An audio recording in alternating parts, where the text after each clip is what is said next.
All right, I have finally gathered my thoughts. Thought number one is non-spoiler because it was in the trailer, but number one thought is I wish I had gone into this movie not knowing there were vampires involved, much like I did for Midnight Mass on Netflix. The rest are spoiler related thoughts. Did I love this movie? Yes. Did it blow my mind? Unfortunately not, but I think that's a me problem. I think that's because I still don't have a lot of exposure to blues music. It's not something I grew up with. And if it were, I feel like it would have hit harder and much more squarely right on the target.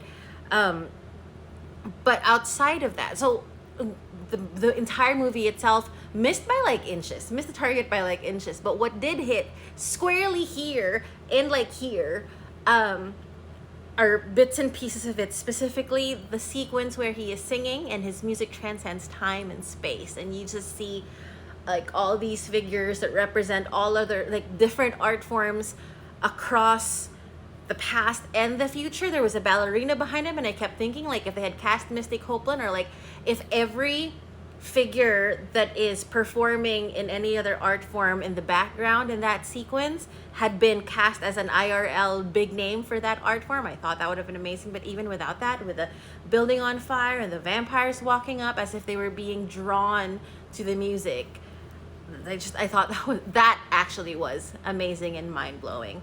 The other thing I really appreciated is that although we start with a character that walks into what I think is a Catholic church, it could be a different church, but I'm Catholic, that's one that I'm most familiar with.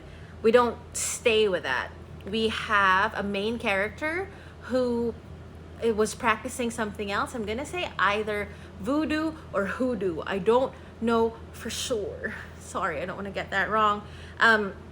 And I also think the vampirism of it all is a metaphor for some other religion, or a religion at least. So I like that it wasn't Christian and Catholic centric specifically. And as a Christian, yeah, it's because it's true. It's not always Christian or nothing else. It's not always Catholic and nothing else. There are so many other things that are equally valid, and I appreciate others being depicted in a movie like this.